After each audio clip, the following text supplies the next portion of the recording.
आगे आने वाली लिस्ट में क्या कुछ रहेगा, किसको जगह मिलेगी, ये बड़ा सवाल ही रहेगा। लेकिन फिलहाल 11 प्रत्याशियों की जो सूची है ये अपने आप में एक कड़ा और बड़ा संदेश देने का प्रयास कर रही है, क्योंकि इसको लेकर प्रतिक्रियाएं भी सामने आ रही हैं और कई बड़े बात भी इसको लेकर निकलकर सामने आ रही है, क्योंकि पार्टी ने 3 मौजूदा विधायकों का टिकट काटा है, जिसमें से किराड़ी से ऋतुराज झा का टिकट काटा गया है, अब्दुल रहमान का सीलमपुर से काटा गया है और इसके अलावा गुलाब सिंह यादव का मटियाला से टिकट काटा गया है। हालांकि इनके टिकट कटने के पीछे की वजह क्या है ये स्पष्ट नहीं हो पाया है, लेकिन किराड़ी वही सीट है जहाँ से अब से कुछ ही दिनों पहले भारतीय जनता पार्टी से अनिल झा को आम आदमी पार्टी में अरविंद केजरीवाल ने ज्वाइन करवाया था और उसके बाद फिर आपको बता दें कि किराड़ी से वहां के मौजूदा कैंडिडेट का टिकट काटा गया है और अनिल झा को टिकट दिया गया है।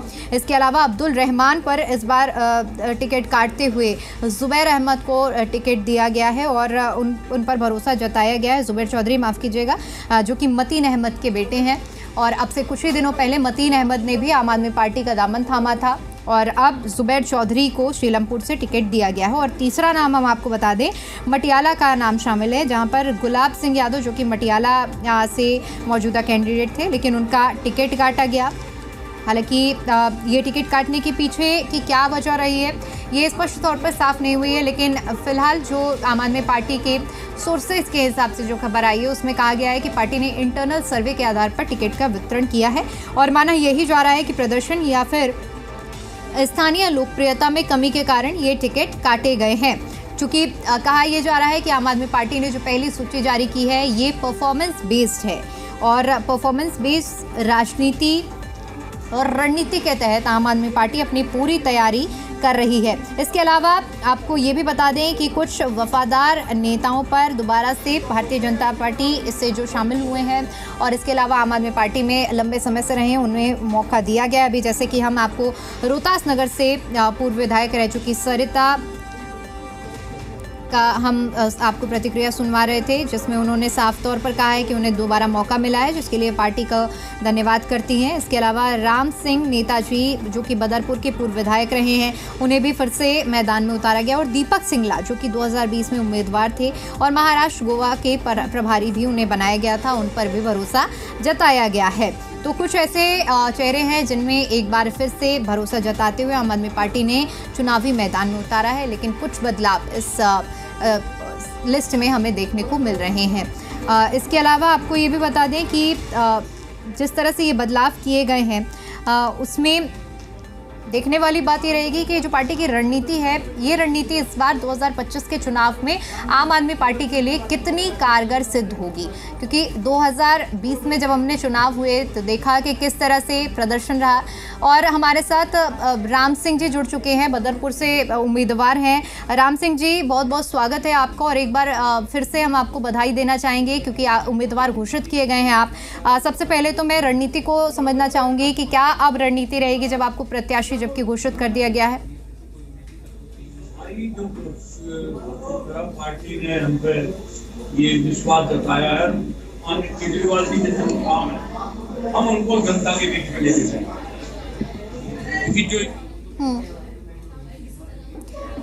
माफ़ी चाहूँगी राम सिंह जी, आपके ऑडियो में कुछ डिस्टर्बेंस हो रहा है, इसलिए आपकी आवाज़ हम तक नहीं पहुँच पा रही है। अच्छा जी, अपनी बात रखिए राम जी।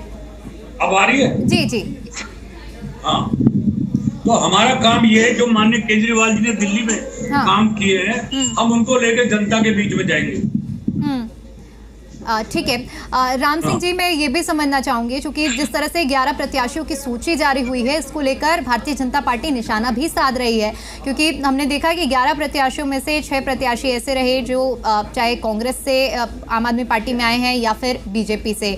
तो इसको लेकर क्या कहेंगे? बड़ा सवाल क्योंकि ये उठाया जा रहा है कि आम आदमी पार्टी के शीर्ष कार्यकर्ताओं नेताओं को दरकिनार किया गया है, क्या ऐसा कुछ है? ऐसा कुछ नहीं है। ये जो उनका नाम आया है ये विनर कैंडिडेट है, ये चुनाव जीतने वाले उम्मीदवार। जो सच्चाई है उनको टिकट मिला है, जनता के बीच में जो आवाज है उन लोगों को मौका मिला है, ये सारे जीत कर आएंगे। 2025 दिल्ली में आम आदमी पार्टी की सरकार बनेगी। बीजेपी तो सिर्फ झूठ बोलने का काम है। बिल्कुल राम सिंह जी, ये भी समझना चाहूंगी 2020 के मुकाबले 2025 के चुनाव को आप किस तरह से देख रहे हैं?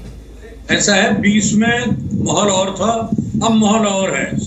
जो हमारा जो शाहीन बाग का मामला था उससे हमें नुकसान हुआ, और नहीं हम जब भी उस रामवीर को हरा देते, हमने 2 बार पहले भी उसको हराया है।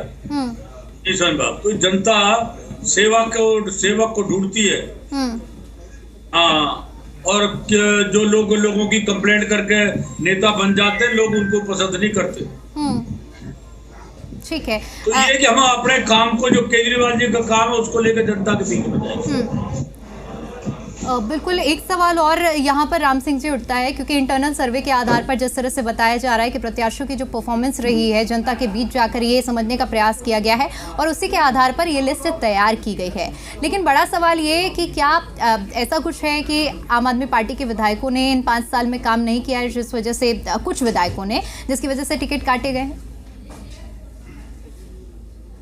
दिल्ली में काम नहीं करते तो जनता के बीच में कैसे जाते आज हम?